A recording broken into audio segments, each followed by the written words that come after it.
한국은 우리의 보호 없이는 생존할 수 없는 나라입니다. 데이터가 그렇게 말하고 있죠. 압박하면 결국 무릎 꿇게 될 겁니다. 백악관의 오만한 분석 보고서가 제출된 지 불과 한 달 뒤 모든 것을 비웃듯 백악관 전화벨이 울렸습니다. 미국의 심장부 텍사스가 연방정부의 자존심을 짓밟고 한국 삼성에 3,500억 원의 긴급 자금을 상납하겠다고 통보한 겁니다. 백악관이 한국의 기술자를 쫓아낼 때 한국은 침묵 속에서 미국의 기술 심장을 겨냥한 칼을 갈고 있었습니다. 그 칼 끝은 미국의 최대 경쟁자인 유럽을 향하고 있었죠. 미국을 단 한 수만으로 무너뜨린 대한민국의 경이로운 전략. 대체 무슨 일이 있었던 걸까요? 한 달 만에 한국과 미국의 상황이 역전된 그 놀라운 이야기를 지금 시작합니다. 제 이름은 스티븐 밀러, 백악관 국가경제위원회 소속의 분석관입니다. 제 세상은 언제나 명확한 숫자와 데이터로 이루어져 있었어요. 감정이나 명분 같은 불확실한 것들 대신 저는 오직 통계와 힘의 논리만을 믿었죠.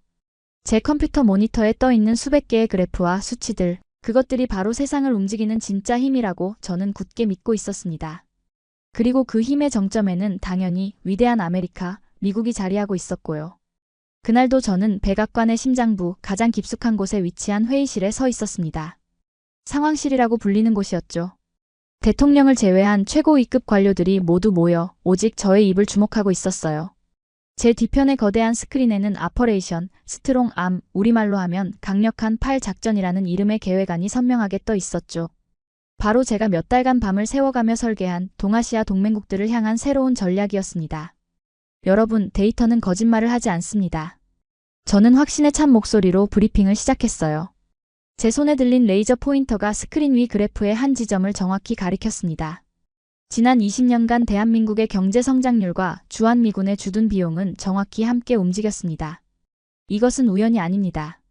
우리의 군사적 보호라는 거대한 우산이 없었다면 지금의 한국 경제는 존재할 수 없었다는 가장 명백한 증거인 셈이죠.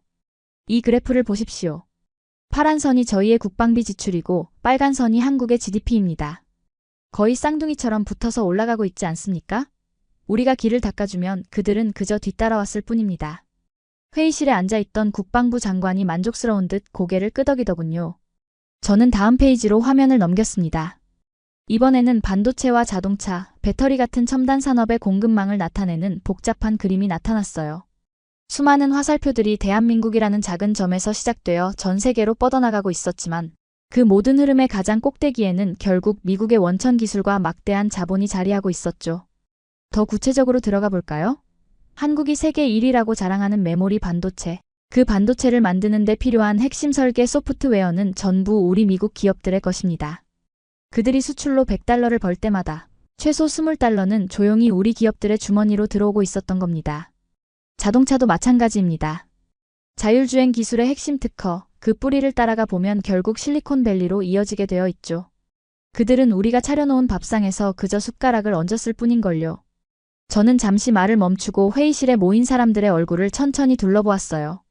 모두의 눈에는 의심이 아닌 만족감과 자신감이 가득했습니다. 제 논리는 완벽했고 제 데이터는 그 논리를 빈틈없이 뒷받침하고 있었으니까요. 제 보고서는 단순한 주장이 아니라 숫자로 증명된 사실이었던 겁니다. 결론은 간단합니다. 이제는 우리가 투자한 것에 대한 정당한 대가를 돌려받을 때가 되었다는 겁니다. 3,500억 달러의 직접 투자 혹은 그에 상응하는 수준의 관세를 받아들일 것. 한국에게 선택지는 이 두 가지뿐입니다. 안보와 경제, 그들의 가장 중요한 두 개의 생명줄을 우리가 쥐고 있는 한 그들은 결국 우리의 요구를 받아들일 수밖에 없습니다. 데이터가 그렇게 말하고 있습니다. 브리핑이 끝나자 회의실에서는 조용하지만 묵직한 박수가 터져나왔어요. 국무장관이 제게 다가와 어깨를 두드리며 말했죠. 아주 훌륭했네, 스티븐. 자네의 분석 덕분에 우리가 나아갈 길이 명확해졌어. 감상적인 동맹관계는 이제 끝내야 할 때지. 감사합니다. 장관님. 저는 그저 있는 사실을 보여드렸을 뿐입니다. 저는 겸손하게 대답했지만 마음속으로는 짜릿한 희열을 느끼고 있었어요. 제 머릿속에서 나온 전략이 곧 미국의 국가정책이 되어 전 세계를 움직이게 될 테니까요. 이보다 더한 영광이 어디 있겠어요? 회의실을 나와 복도를 걸으며 평소 저와 생각이 잘 맞았던 국방부 소속의 존이 다가와 말을 걸었습니다. 그의 얼굴에는 감추지 못하는 흥분이 가득했어요. 스티븐, 오늘 발표는 정말 최고였어. 속이 다 시원하더군. 특히 그 밥상 비유는 정말 기가 막혔다고. 고마워, 존. 당연한 말을 했을 뿐인데 뭘. 아니야.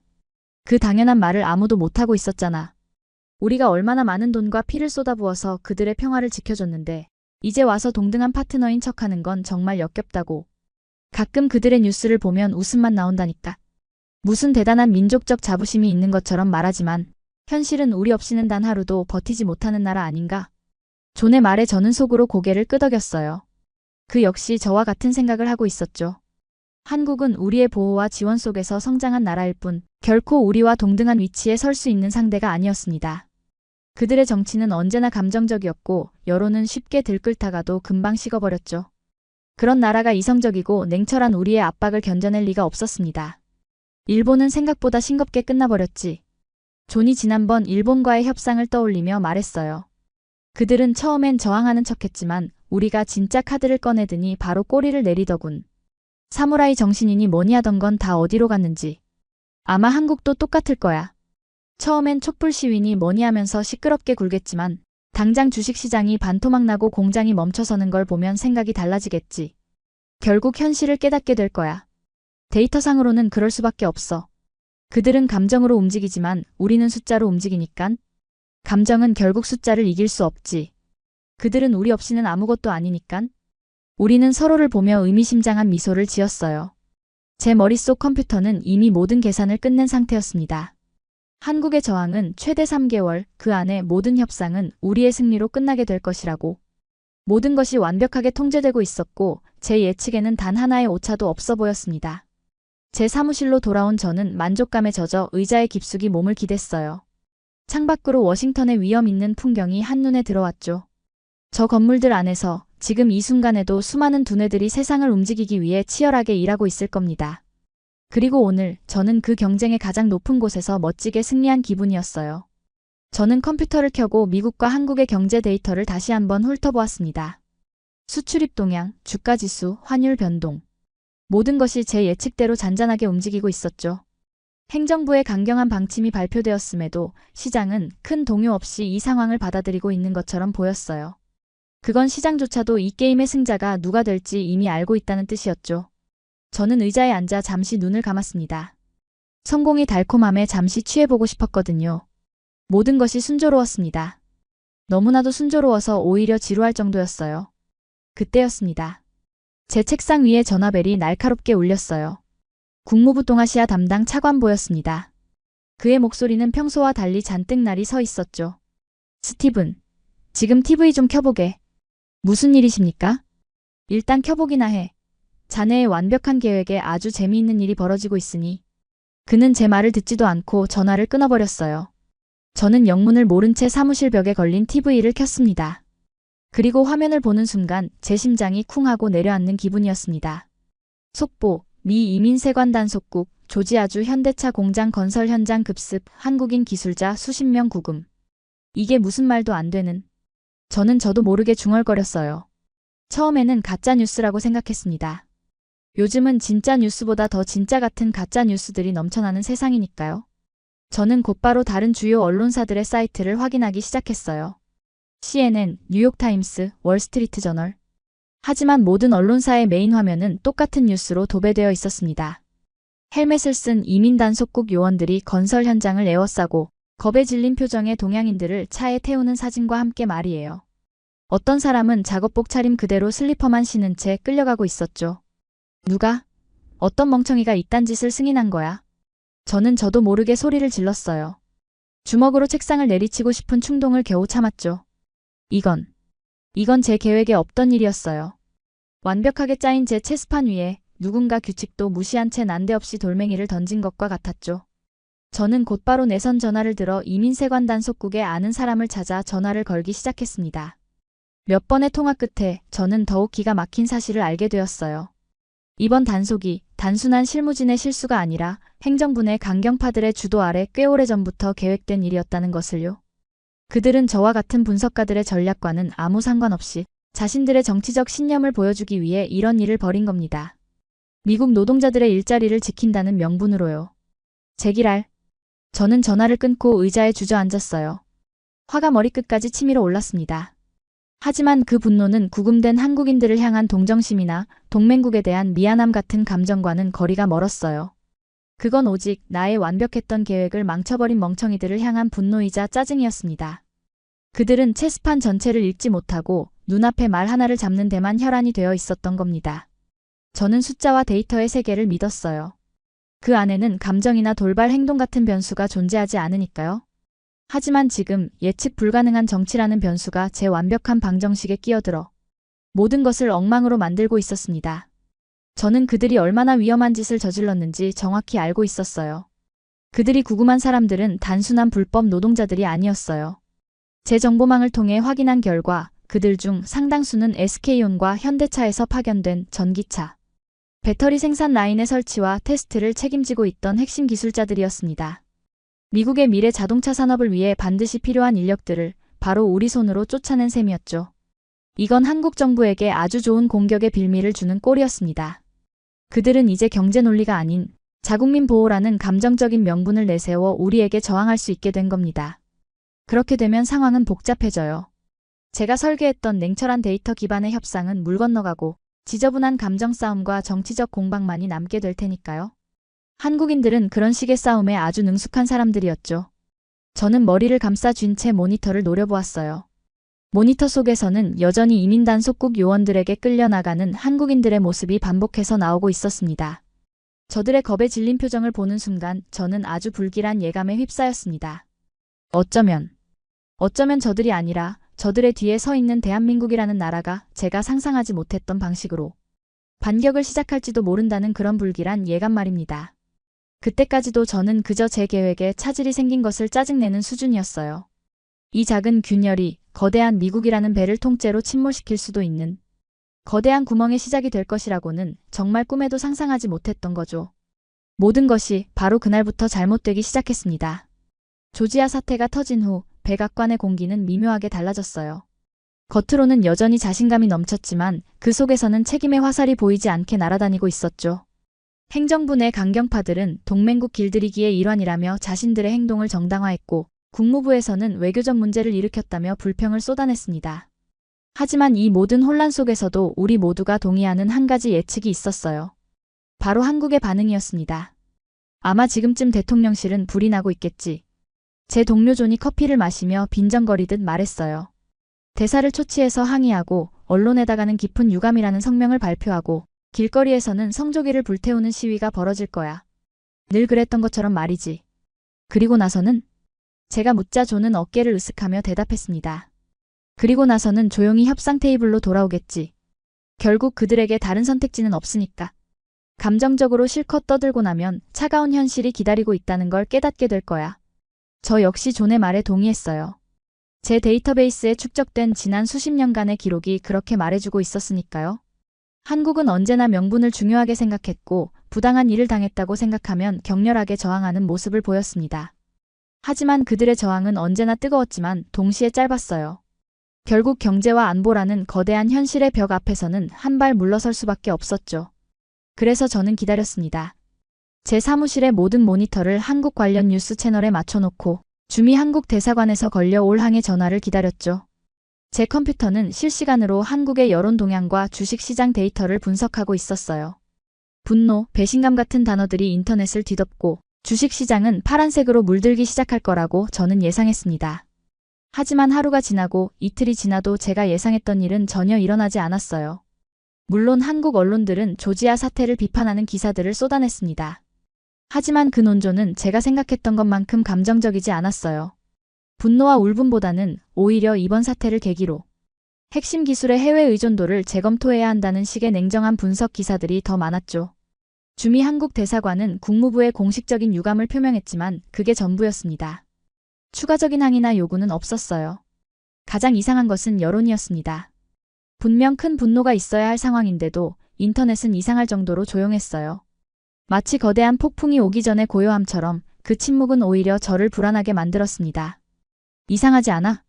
사흘째 되던 날 제가 존에게 물었어요. 뭐가? 한국 말이야. 너무 조용하잖아. 이건 우리가 알던 그들의 반응 방식이 아니야. 존은 대수롭지 않다는 듯 웃으며 말했습니다. 스티븐, 너무 깊게 생각하지 마. 아마 너무 큰 충격을 받아서 뭘 어떻게 해야 할지 모르는 거겠지. 아니면 자기들끼리 내부 싸움을 하느라 바쁘거나. 어차피 며칠 지나면 예전처럼 돌아올 거야. 존의 말은 합리적으로 들렸어요. 어쩌면 제가 너무 예민하게 반응하는 것일지도 몰랐죠. 하지만 제 마음속 분석가의 본능은 계속해서 경고 신호를 보내고 있었습니다. 데이터에 맞지 않는 현상이 나타났을 때 그것을 무시하는 것은 분석가로서 가장 큰 실수이니까요. 이 침묵은 단순한 혼란 상태가 아니었습니다. 그것은 철저하게 통제되고 관리된, 의도된 침묵처럼 느껴졌어요. 그리고 그 침묵이 깨진 것은 사건 발생 후 닷새째 되던 날이었습니다. 그날도 저는 한국의 동향을 주시하고 있었어요. 그때 모든 뉴스 채널이 일제히 정규 방송을 중단하고 긴급 속보를 내보내기 시작했습니다. 대한민국 대통령실의 브리핑이었죠. 드디어 시작이군. 저는 마른 침을 삼키며 화면을 지켜보았어요. 이제 곧 우리를 향한 비난과 요구사항들이 쏟아져 나오겠지. 하지만 단상에 선 사람은 외교부 장관이 아니었어요. 대통령실의 박서연 정책조정관. 그녀는 우리나라 나이로 40대 초반으로 보이는 젊은 여성이었지만 그 표정에서는 조금의 흔들림도 찾아볼 수 없었죠. 그녀는 조지아 사태에 대해서는 단 한마디도 언급하지 않았습니다. 마치 그런 일은 세상에 존재하지도 않았다는 듯이 말이에요. 그녀는 차분한 목소리로 전혀 다른 이야기를 꺼내기 시작했습니다. 정부는 우리 경제의 미래 성장 동력을 확보하고 급변하는 국제 정세에 능동적으로 대응하기 위해 새로운 국가 발전 전략을 추진하기로 했습니다. 그 첫 번째 단계로 향후 5년간 반도체, 배터리, 인공지능 등 미래 첨단 산업 분야에서 총 6만 개의 양질의 일자리를 국내에 창출할 것입니다. 저는 제 귀를 의심했어요. 지금 저게 무슨 소리야? 자국민들이 타지에서 부당하게 구금되는 사건이 벌어졌는데 한다는 소리가 고작 국내 일자리 창출이라고? 이건 마치 옆집에 불이 났는데 우리 집 청소 계획을 발표하는 것과 같은 엉뚱한 소리처럼 들렸어요. 박서연 조정관의 브리핑은 계속되었습니다. 그녀는 앞으로 정부가 기업들의 국내 투자를 활성화하기 위해 어떤 세금 혜택과 지원을 제공할 것인지, 그리고 해외에 나가 있는 우리 기술, 인재들을 다시 불러들이기 위해 어떤 노력을 할 것인지를 구체적인 숫자와 계획을 들어가며 설명했어요. 그 모습은 너무나도 침착하고 체계적이어서 마치 몇 달 전부터 준비된 계획을 발표하는 것처럼 보였죠. 브리핑이 끝나자 제 사무실 전화가 불티나게 울리기 시작했습니다. 존을 비롯한 동료들이었죠. 스티븐, 지금 저거 봤어? 저게 대체 무슨 코미디야? 그러게 말이야. 지금 우리한테 할 말이 그것밖에 없나? 완전히 겁먹어서 딴소리를 하는 게 틀림없어. 모두가 한국 정부의 발표를 비웃었어요. 미국의 압박에 겁을 먹고 국내 여론을 다른 곳으로 돌리기 위한 어설픈 연극이라고 생각했죠. 저 역시 그렇게 믿고 싶었습니다. 그게 제 분석 모델에 가장 잘 들어맞는 설명이었으니까요. 네, 아마 그런 것 같습니다. 국내 여론 무마용 쇼에 불과하겠죠. 저는 동료들에게 그렇게 대답하면서도 마음 한구석의 찝찝함을 떨쳐버릴 수가 없었어요. 6만 명. 그 숫자가 계속해서 제 머릿속을 맴돌았죠. 왜 하필 6만 명일까? 제가 알기로 그 숫자는 삼성과 현대차가 미국에 공장을 지었을 때 직간접적으로 고용할 것으로 예상되던 인원의 거의 3배에 달하는 규모였습니다. 이건 단순한 우연일까? 저는 제 컴퓨터에 새로운 분석 모델을 만들기 시작했습니다. 만약 한국 정부의 발표가 진심이라면? 이라는 가정하에 말이죠. 만약 그들이 정말로 미국의 시장을 포기하고 자국 내에서 모든 것을 해결하려는 계획이라면? 컴퓨터는 끔찍한 결과들을 쏟아내기 시작했어요. 단기적으로는 한국 경제가 큰 타격을 입겠지만 5년, 10년 뒤에는 오히려 우리에게 의존하지 않는 훨씬 더 강력하고 독립적인 경제 구조를 갖게 될 것이라는 분석이었죠. 그리고 그 과정에서 미국의 기술 기업들은 가장 중요한 부품 공급처이자 시장 중 하나를 잃게 될 것이고요. 아니야, 그럴 리가 없어. 저는 고개를 저으며 분석 결과를 지워버렸어요. 그건 너무나도 비합리적인 선택이었으니까요. 세계 최강대국인 미국과의 관계를 끊어버리고 스스로 고립을 선택하는 나라는 세상에 없었습니다. 이건 분명 저들의 어설픈 블러핑 허세일 거라고 저는 스스로를 애써 세뇌시켰습니다. 그렇게 며칠이 더 흘렀어요. 한국 정부의 발표는 단순한 말잔치로 끝나지 않았습니다. 주요 기업들이 연이어 국내 투자 계획을 발표하기 시작했고 해외에 있던 연구소들을 국내로 이전하겠다는 뉴스도 들려왔죠. 하지만 그 모든 움직임 속에서도 우리를 향한 직접적인 언급은 단 한마디도 없었어요. 그들은 마치 유령처럼 우리를 완벽하게 무시하고 있었던 겁니다. 바로 그때였어요. 그날은 저녁 늦게까지 사무실에 남아 자료를 보고 있었죠. 그때 제 컴퓨터로 보안 메일 한 통이 도착했습니다. NSA, 즉 국가안보국에서 보낸 주요 동향 보고였어요. 이런 종류의 보고서는 보통 아주 긴급하고 중요한 정보일 때만 날아왔죠. 저는 긴장된 마음으로 몇 단계의 보안 절차를 거쳐 메일을 열었습니다. 메일의 내용은 뜻밖에도 아주 간단했어요. 그것은 이틀 전 삼성전자 글로벌 전략팀의 최진혁 상무라는 사람과 독일 작센주의 클라우스 슈미트라는 경제부 장관이 나눈 화상통화의 녹취록이었습니다. 녹취록은 너무나도 평범해서 오히려 이상할 정도였어요. 슈미트 장관님, 귀한 시간을 내주셔서 감사합니다. 천만에요, 최 상무님. 저희야말로 삼성과 대화할 기회를 갖게 되어 영광입니다. 저희는 항상 새로운 가능성을 열어두고 있습니다. 특히 작센주가 추진하고 있는 실리콘 색소니 프로젝트는 아주 인상 깊더군요. 저희의 목표는 유럽 최고의 반도체 허브가 되는 것입니다. 삼성과 같은 위대한 기업과 함께라면 그 꿈을 더 빨리 이룰 수 있겠죠. 우리는 최고의 파트너가 될 준비가 되어 있습니다. 안정적인 정책과 그에 걸맞은 지원을 약속드립니다. 긍정적으로 검토해 보겠습니다. 안정적인 환경이야말로 저희 같은 기업에게는 가장 중요한 가치니까요. 통화는 그렇게 끝났습니다. 겉으로 보기에는 두 기관의 상견례 같은 아주 평범한 대화였어요. 하지만 저는 그 평범함 속에 숨겨진 날카로운 칼날을 본 것 같았습니다. 안정적인 환경. 최진혁 상무가 마지막에 던진 그 말이 제 심장을 찔렀어요. 그것은 지금의 미국이 결코 제공해 줄 수 없는 것이었으니까요. 저는 곧바로 클라우스 슈미트와 실리콘 색소니 프로젝트에 대한 모든 정보를 검색하기 시작했습니다. 그리고 검색 결과들을 보면서 저는 퍼즐 조각들이 하나씩 맞춰지는 듯한 끔찍한 기분을 느꼈어요. 독일은 유럽연합의 막대한 지원 아래 아시아에 대한 반도체 의존도를 끊어내기 위해 모든 것을 쏟아붓고 있었습니다. 그들은 삼성을 끌어들이기 위해서라면 우리가 상상하는 것 이상의 조건을 제시할 수도 있었죠. 이 통화가 단순한 안부 인사였을까? 아니면 한국이 준비한 두 번째 반격의 서막이었을까? 제 머릿속은 온갖 의문들로 뒤엉켜 혼란스러워지기 시작했습니다. 제가 믿었던 데이터와 논리의 세계에 침묵과 암시라는 불확실한 변수들이 끼어들고 있었던 겁니다. 저는 제가 만든 예측 모델에 이 새로운 변수들을 입력해 보려고 했어요. 한국의 대미 무시 전략, 삼성과 독일의 비밀 접촉.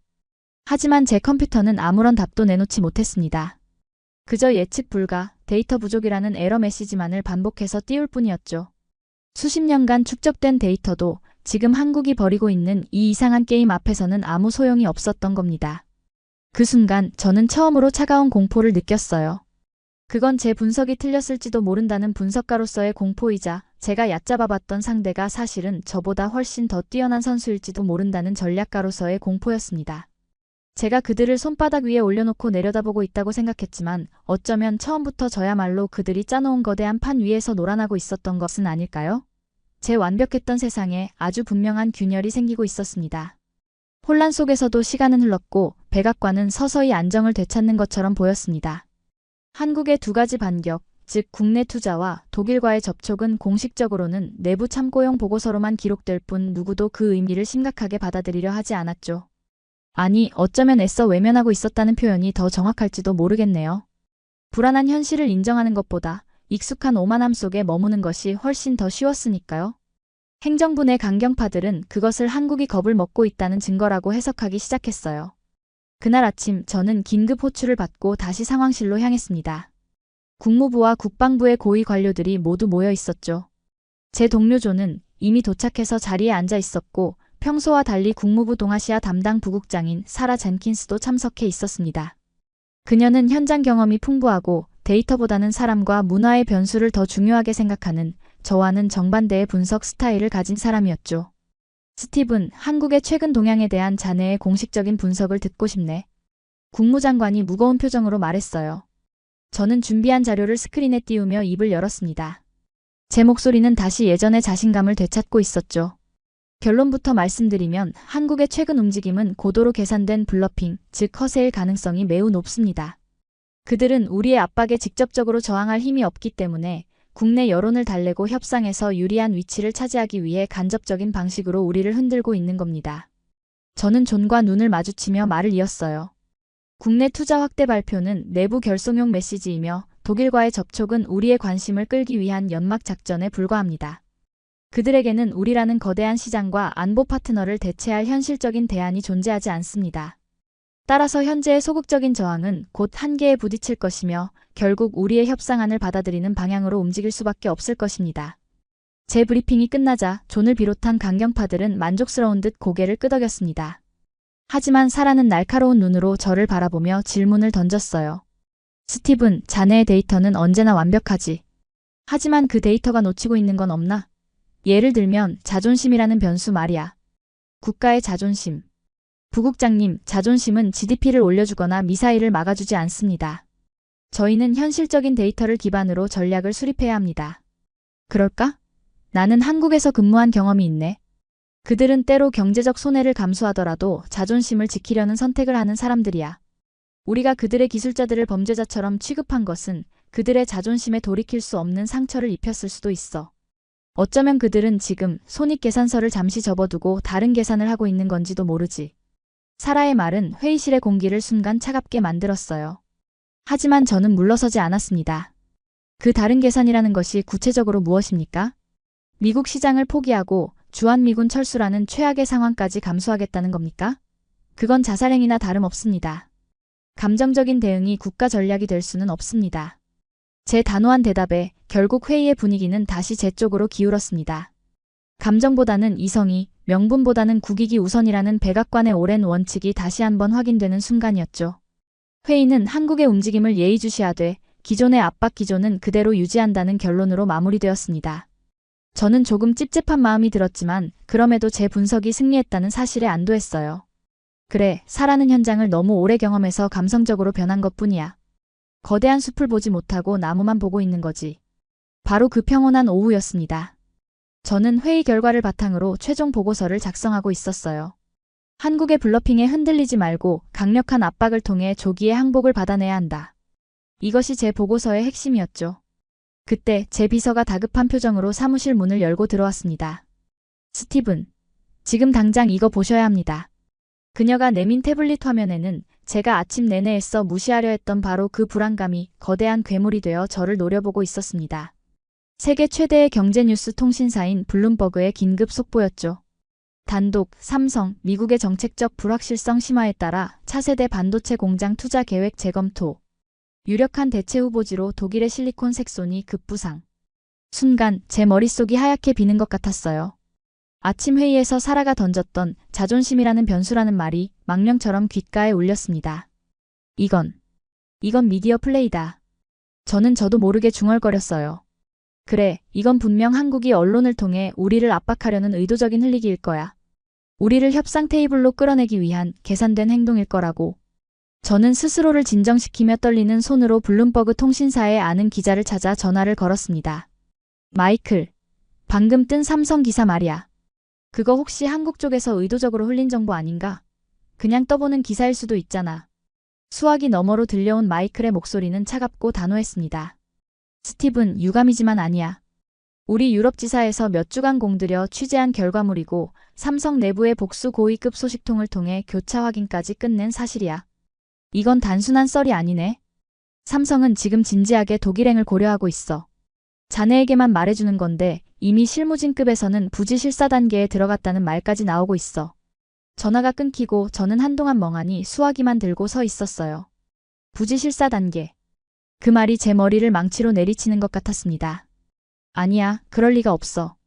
그들이 어떻게 우리를 배신할 수 있지? 그들의 가장 큰 시장이자 가장 중요한 안보 파트너인 우리를 등지고 어떻게 유럽으로 갈 수 있단 말인가?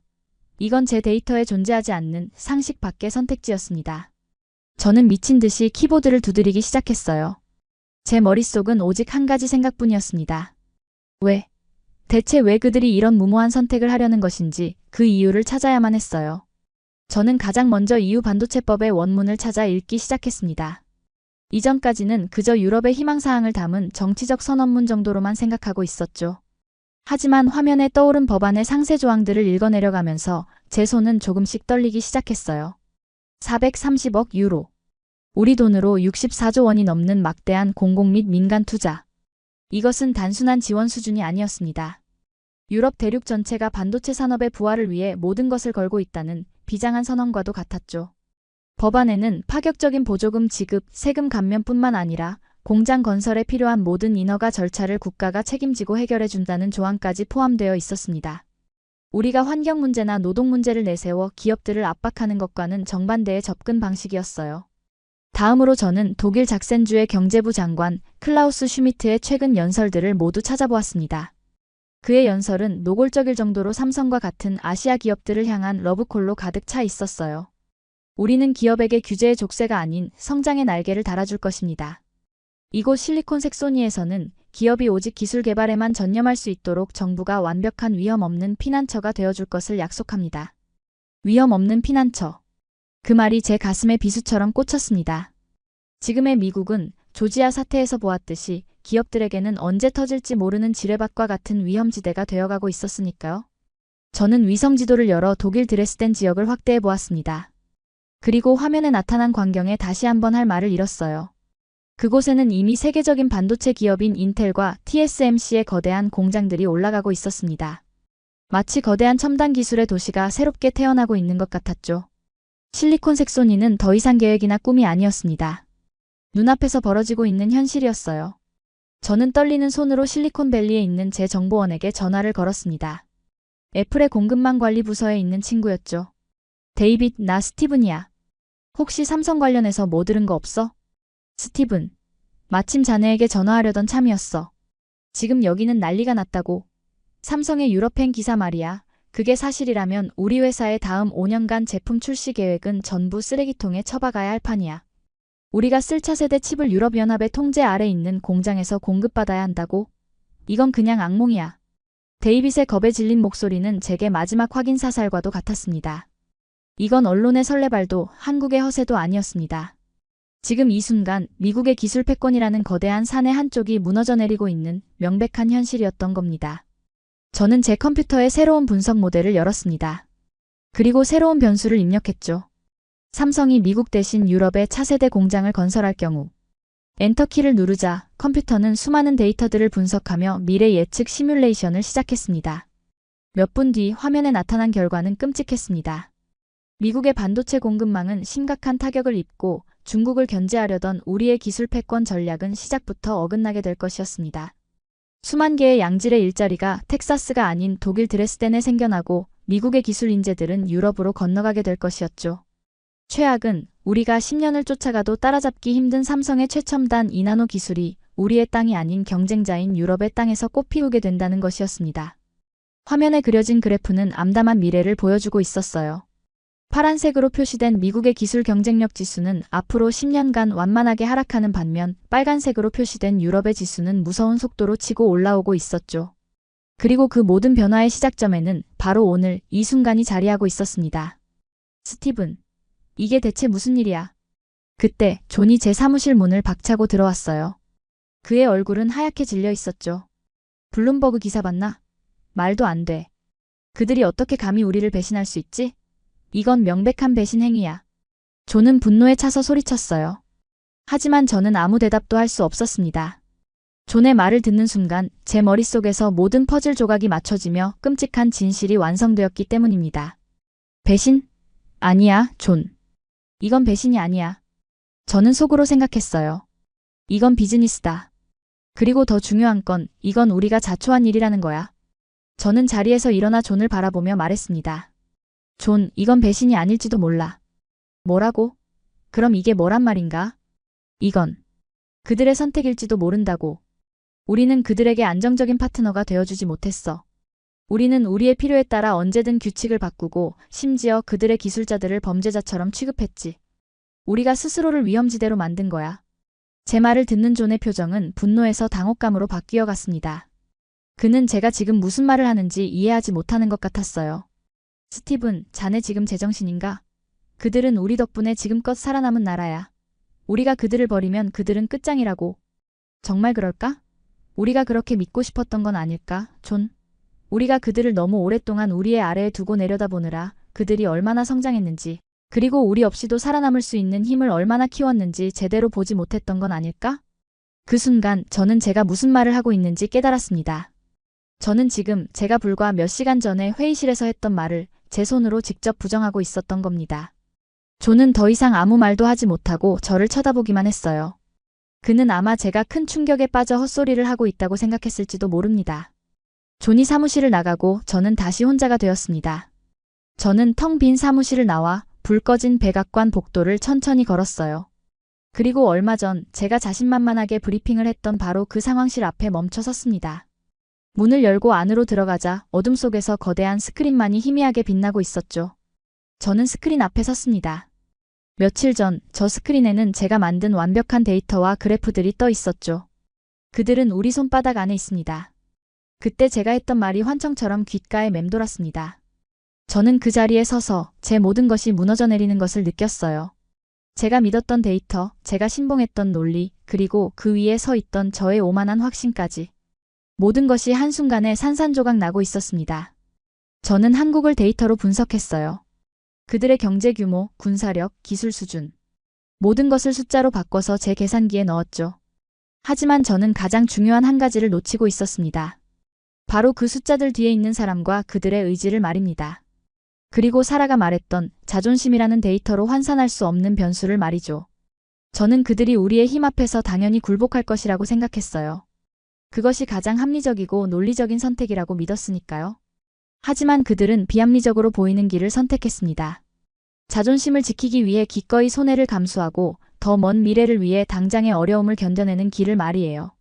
그것은 제 데이터에는 없던 예측 불가능한 변수였습니다. 우리는 그들을 패스트 팔로워라고 불렀지만 어느새 그들은 우리를 뛰어넘어 아무도 가보지 않은 길을 개척하는 퍼스트 무버가 되어 있었던 겁니다. 우리가 과거의 데이터에 갇혀 그들을 얕잡아보는 동안 그들은 조용히 힘을 키워 우리 없이도 살아남을 수 있는 자신만의 세계를 구축하고 있었던 거죠. 어둠 속에서 저는 처음으로 진정한 공포를 느꼈습니다. 그것은 삼성이 유럽으로 떠나버릴지도 모른다는 경제적인 공포가 아니었어요. 그것은 제가 세상을 이해하는 방식, 제가 믿었던 모든 것이 틀렸을지도 모른다는 지적인 존재로서 느끼는 근원적인 공포였습니다.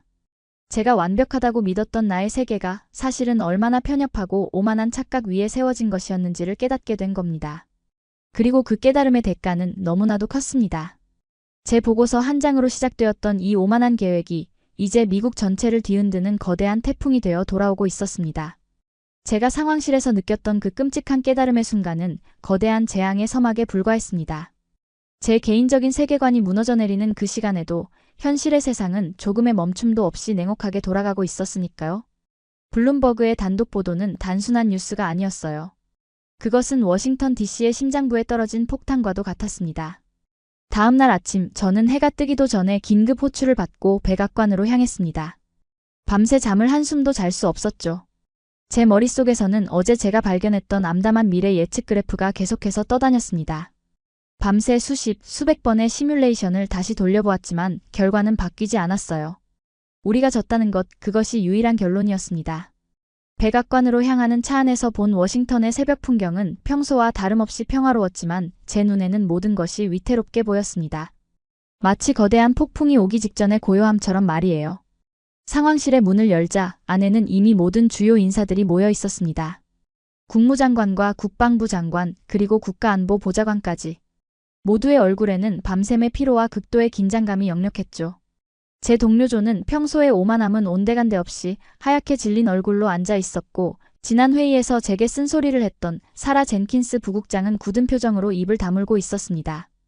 어쩌면 이 방 안에서 어젯밤 저처럼 잠 못 이루고 이 상황의 본질을 깨달은 사람은 그녀뿐이었을지도 모르겠네요. 국무장관이 무거운 침묵을 깨고 입을 열었습니다. 그의 목소리는 잔뜩 쉬어 있었죠. 블룸버그 보도는 사실로 확인되었네. 삼성은 현재 독일 정부와 매우 구체적인 수준의 투자 협상을 진행 중이야. 이건 더 이상 그들의 허세나 엄포가 아닐세. 우리는 지금 미국의 핵심 기술 동맹국을 통째로 유럽에 빼앗길 수도 있는 심각한 국가적 위기 상황에 직면해 있네. 회의실의 공기가 얼음장처럼 차갑게 내려앉았습니다. 누구도 선뜻 입을 열지 못했어요. 며칠 전까지만 해도 한국을 손바닥 위에 올려놓고 흔들 수 있다고 자신했던 이들이 이제는 자신들이 흔들리고 있다는 현실을 마주하게 된 겁니다. 바로 그때였습니다. 회의실 한쪽에 설치된 긴급 직통 전화 중 하나가 요란하게 울리기 시작했어요. 조지아 주지사실에서 걸려온 전화였습니다. 보좌관이 전화를 받자마자 스피커폰을 통해 고막을 찢을 듯한 고함 소리가 회의실 전체에 울려 퍼졌습니다. 당신들 지금 제정신이야. 워싱턴의 멍청한 정치 게임 때문에 내 주의 경제가 지금 통째로 날아가게 생겼다고. 당장 해결책을 내놓지 않으면 나도 가만히 있지 않겠어. 조지아 주지사의 목소리에는 분노와 함께 거의 울음 섞인 절박함이 묻어 있었습니다. 어젯밤부터 현대차 그룹 고위층과 통화를 시도했지만 연결조차 되지 않고 있어. 그들이 조지아 투자를 전면 재검토한다는 소문이 벌써 지역 신문에 돌고 있단 말이야. 당신들이 시작한 불이니 당신들이 책임지고 끄란 말이야. 국무장관이 겨우 그를 진정시키고 전화를 끊었지만 채 5분도 되지 않아 이번에는 다른 전화벨이 울렸습니다. 루이지애나 주지사였습니다. 그의 목소리는 조지아 주지사만큼 격앙되어 있지는 않았지만 훨씬 더 차갑고 위협적이었죠. 장관님, 긴 말 않겠습니다. 현대제철 측에서 이번 사태에 대한 연방정부의 진정성 있는 해명을 요구하고 있습니다. 만약 이대로 투자 계획이 무산된다면 우리 주는 이번 일의 책임을 반드시 백악관에 묻게 될 겁니다. 전화는 거기서 끝나지 않았습니다. 마치 약속이라도 한 듯이 한국 기업들의 투자를 유치했거나 유치하려던 다른 주의 주지사들에게서 항의 전화가 빗발치기 시작했어요. 그들의 목소리는 처음에는 항의였지만 시간이 지날수록 점차 애원과 절규로 바뀌어 갔습니다. 제발 삼성을 좀 설득해 주십시오. 그들이 떠나면 우리 지역의 수천 개 가정이 길거리에 나앉게 됩니다. 우리가 뭘 어떻게 해야 합니까? 우리가 직접 서울로 날아가서 무릎이라도 꿇어야 하는 겁니까? 상황실은 순식간에 아수라장이 되었습니다.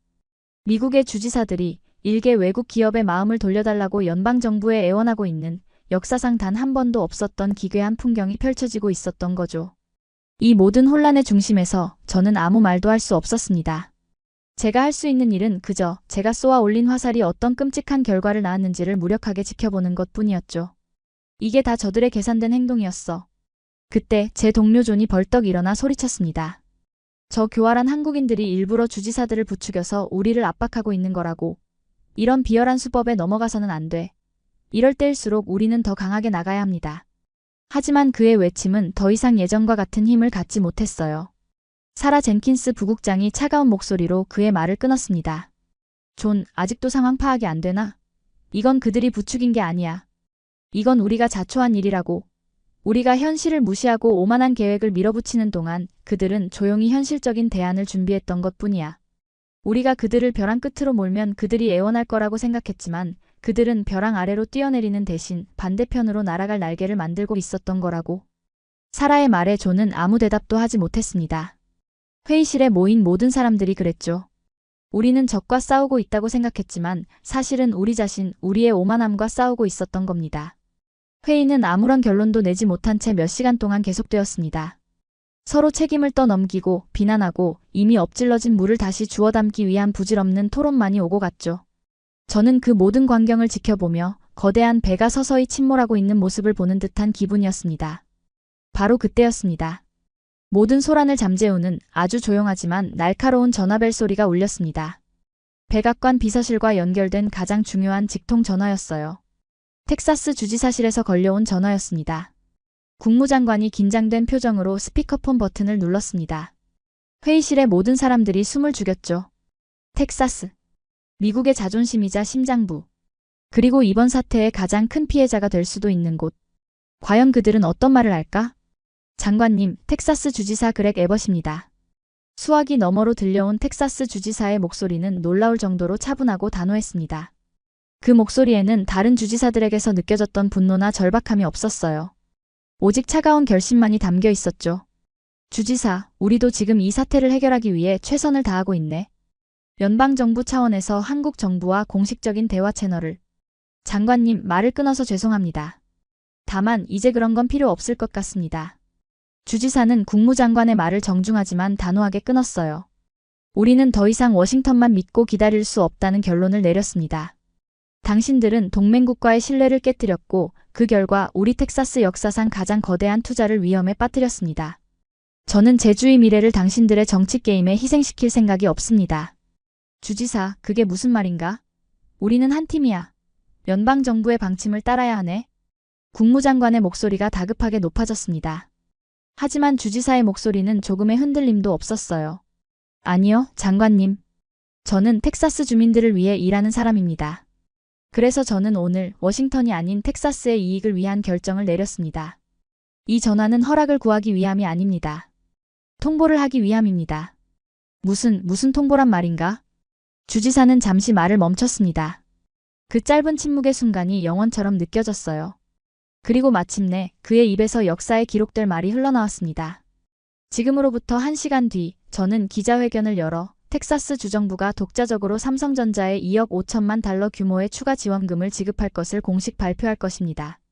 그들이 유럽이 아닌 이곳 텍사스를 안정적인 파트너로 선택할 수 있도록 말입니다. 그 말을 듣는 순간 저는 눈앞이 캄캄해졌습니다. 거대한 미국이 고작 반도체 칩 하나 때문에 속수무책으로 무너지는 순간을 목격한 겁니다. 회의실에는 그 어떤 소리도 들리지 않았습니다.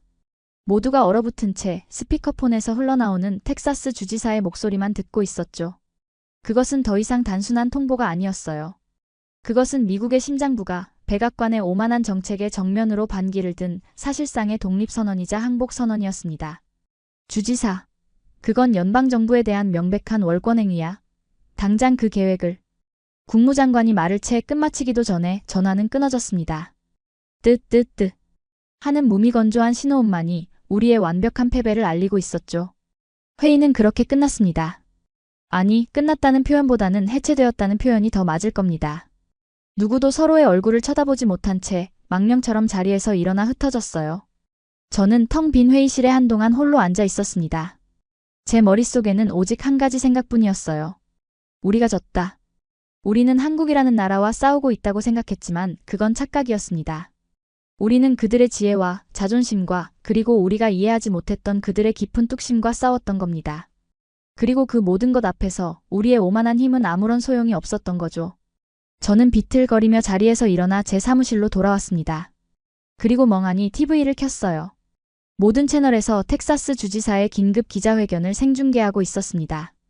성조기와 텍사스 주기가 나란히 걸려있는 단상 위에서 그는 환한 미소를 지으며 말하고 있었어요. 텍사스는 삼성전자와 같은 위대한 혁신 기업을 파트너로 맞이하게 된 것을 무한한 영광으로 생각합니다. 우리는 그들이 이곳에서 그 어떤 정치적, 외교적 위험 없이 오직 기술 발전에만 전념할 수 있도록 안정적이고 우호적인 환경을 제공할 것을 약속드립니다. 그의 연설을 들으며 저는 씁쓸한 미소를 지을 수밖에 없었습니다. 안정적이고 우호적인 환경. 그것은 본래 우리, 미합 중국 전체가 동맹국들에게 제공했어야 할 가장 기본적인 가치였습니다. 하지만 우리는 그 가치를 잊어버렸고 이제 텍사스는 그 가치를 지키기 위해 우리에게서 등을 돌리고 있었던 겁니다. 미국의 자존심이 텍사스 주지사의 입을 통해 전 세계에 생중계되고 있는 역사적인 순간이었습니다. 그리고 저는 그 역사의 시작점에 서 있었던 장본인이었습니다. 텍사스 주지사의 기자회견이 끝나고 백악관은 마치 거대한 폭풍이 휩쓸고 지나간 자리처럼 고요했습니다. 하지만 그 고요함은 평화가 아닌 패배의 무게가 내려앉은 무거운 침묵이었죠. 그 누구도 섣불리 입을 열지 못했습니다. 우리가 믿었던 모든 것이, 우리가 당연하다고 여겼던 힘의 질서가 불과 몇 시간 만에 완전히 뒤집혀버렸으니까요. 다음 날 아침 저는 다시 상황실로 호출되었습니다. 어제의 그 멤버들이 그대로 모여 있었지만 회의실의 공기는 180도 달라져 있었어요. 어제까지만 해도 서로를 비난하고 책임을 떠넘기기에 바빴던 이들은 이제 마치 죄인처럼 고개를 숙인 채 말이 없었습니다. 국무장관은 텅 빈 눈으로 허공을 바라보고 있었고 국방부 장관은 굳게 담은 입술로 테이블만 내려다보고 있었죠. 제 동료 조는 어제의 그 오만했던 모습은 온데간데 없이 마치 10년은 늙어버린 사람처럼 보였습니다. 가장 먼저 침묵을 깬 것은 뜻밖에도 국무장관이었습니다. 그는 천천히 고개를 들어 저를 바라보며 말했습니다.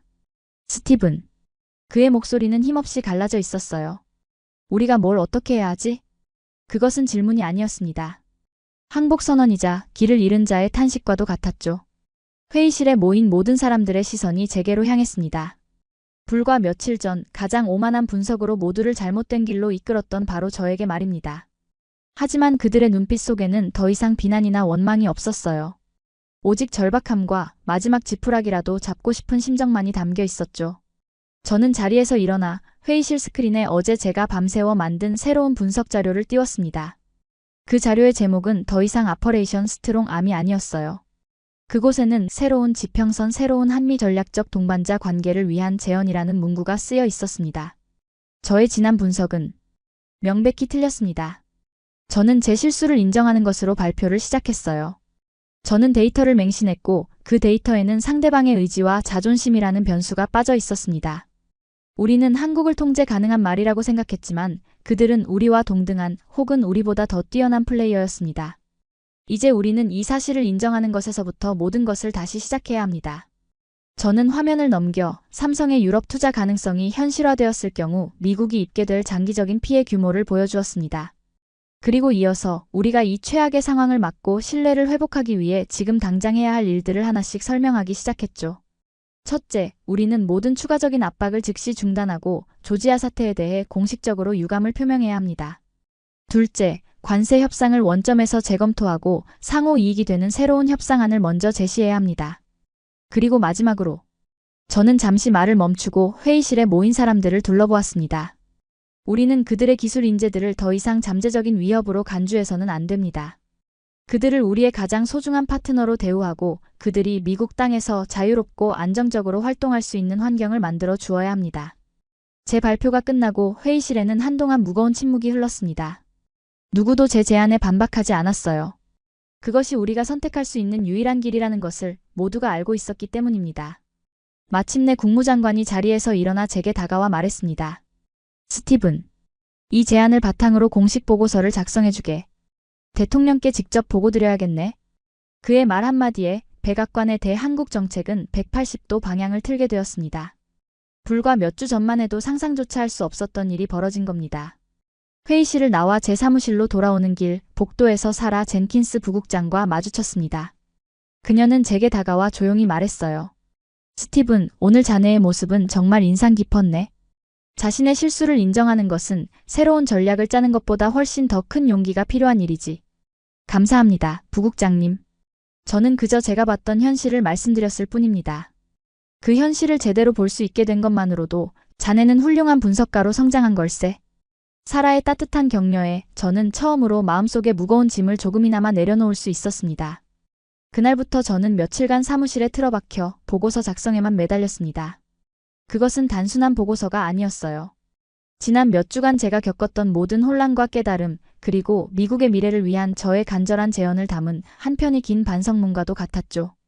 저는 보고서의 첫 장에 제가 처음 브리핑 때 사용했던 미국의 보호 우산 아래 성장한 한국 경제 그래프를 다시 첨부했습니다. 그리고 그 옆에 이렇게 썼죠. 위 그래프는 절반의 진실만을 담고 있다. 우리가 우산을 받쳐주는 동안 그들은 스스로 비를 맞지 않고 살아남는 법을 배우고 있었다. 우리는 그 사실을 간과했다.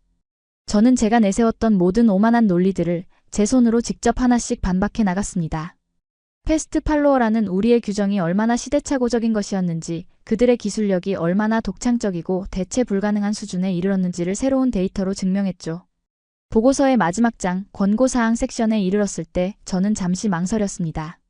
그리고 조심스럽게 하지만 단호하게 타이핑을 시작했어요.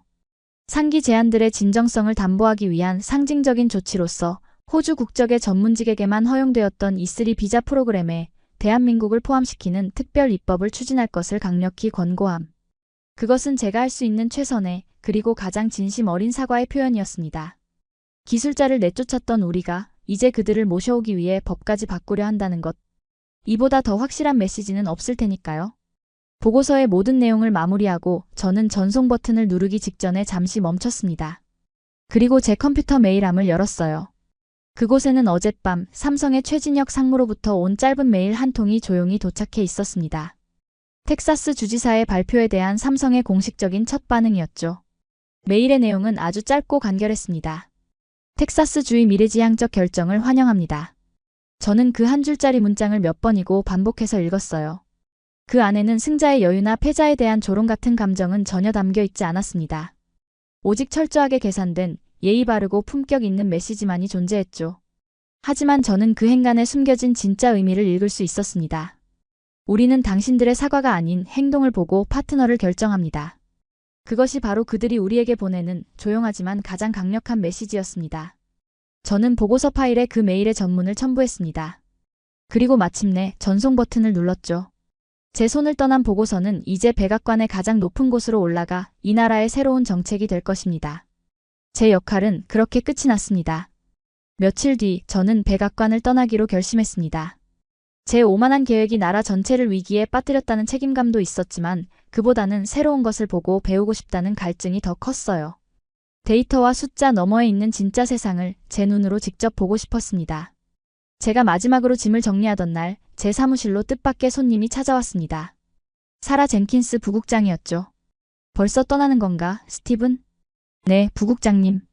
저는 아직 배울 것이 너무 많은 것 같습니다. 자네가 제출한 보고서는 아주 훌륭했네. 아마 조만간 의회에서 한국인 전문직 비자 법안에 대한 논의가 시작될 걸세. 자네가 모든 것을 바꿔놓은 거야. 제가 바꾼 게 아닙니다. 한국이 그들이 스스로의 힘으로 바꿔낸 것이죠. 우리는 잠시 창밖을 바라보며 침묵을 지켰습니다. 앞으로 뭘 할 생각인가? 사라가 물었어요. 아직 잘 모르겠습니다. 하지만 아마도 제가 가장 이해하지 못했던 곳으로 가보게 되지 않을까요? 제 대답에 사라는 모든 것을 이해했다는 듯 부드러운 미소를 지었습니다. 그녀는 제게 작은 봉투 하나를 건넸어요. 서울에 가게 되면 이 사람을 한번 찾아가 보게. 아마 자네에게 좋은 길잡이가 되어줄 걸세. 봉투 안에는 낡은 명함 한 장이 들어 있었습니다. 김민준이라는 이름과 함께 서울의 한 작은 미술관 주소가 적혀 있었죠. 백악관을 나오는 마지막 순간 저는 뒤를 돌아보지 않았습니다. 제 마음은 이미 새로운 지평선을 향해 날아가고 있었으니까요. 그로부터 몇 달 뒤 저는 서울의 번잡한 거리 한가운데에 서 있었습니다. 워싱턴의 질서정연한 풍경과는 모든 것이 달랐죠. 활기차고 조금은 혼란스럽지만 그 속에는 무한한 에너지가 꿈틀거리고 있었습니다. 저는 사라가 건네준 명함에 적힌 미술관을 찾아갔어요. 그곳에서 만난 김민준 관장님은 마치 오래전부터 저를 기다렸다는 듯이 따뜻하게 맞아주었습니다. 그는 제게 아무것도 묻지 않았어요. 그저 자신의 작품들을 보여주며 그림에 담긴 이야기들을 들려주었을 뿐입니다. 그의 그림 속에는 한국의 역사와 사람들의 슬픔과 그리고 그것을 이겨내려는 강인한 의지가 담겨 있었죠. 우리 민족은 늘 그래왔다네. 김 관장님이 그림을 보며 조용히 말했어요. 외부의 거대한 힘에 수없이 꺾이고 무너졌지만 결국에는 다시 일어나 스스로의 길을 만들어냈지. 우리의 힘은 근육이나 무기에서 나오는 것이 아닐세. 바로 저 그림처럼 부러질지언정 휘어지지 않는 내면의 강인함에서 나오는 것이지. 저는 그의 그림과 말을 통해 제가 데이터 속에서는 결코 발견할 수 없었던 한국의 진짜 힘을 어렴풋이 이해하기 시작했습니다. 저는 그 후로도 한동안 서울에 머물렀습니다.